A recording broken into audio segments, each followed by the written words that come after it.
લોકસભાની ચૂંટણીમાં બહુજન સમાજ પાર્ટીના ઉમેદવાર રેખાબેન હરિસિંહભાઈ ચૌધરી ઇન્ડિયા ગઠબંધનને સમર્થન આપતા તાપીના રાજકારણમાં નવગણા.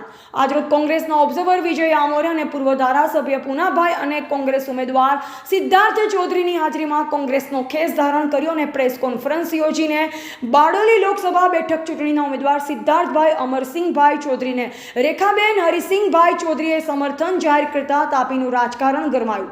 હવે બારડોલી લોકસભા બેઠક પર ઉમેદવાર તરીકે ફક્ત બે નેતાઓ રહેતા ભાજપા અને કોંગ્રેસ પક્ષના ઉમેદવાર બાકી રહ્યા છે.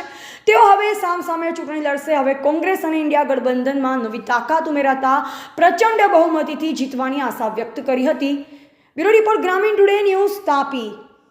મારા સમાજની લાગણી ને એટલા માટે થઈને હું સિદ્ધાર્થભાઈને સમર્થન આપું છું, કેમ કે મેં જોયું કે મારા સમાજ માટે આ સારું છે, એટલા માટે.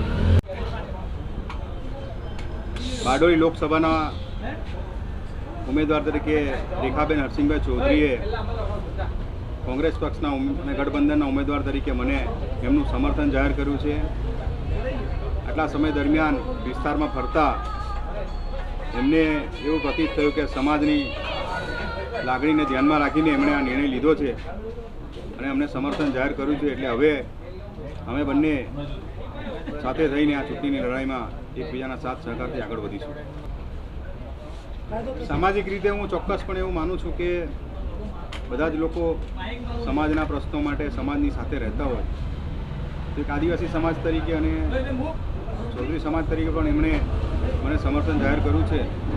ચોક્કસપણે હું માનું છું કે આ વાતને સામાજિક રીતે પણ ટેકો મળશે. વધુ સમાચારો માટે જોતા રહો ગ્રામીણ ટુડે ન્યૂઝ. ગ્રામીણ ટુડે ન્યૂઝને લાઇક, શેર અને સબસ્ક્રાઇબ કરો.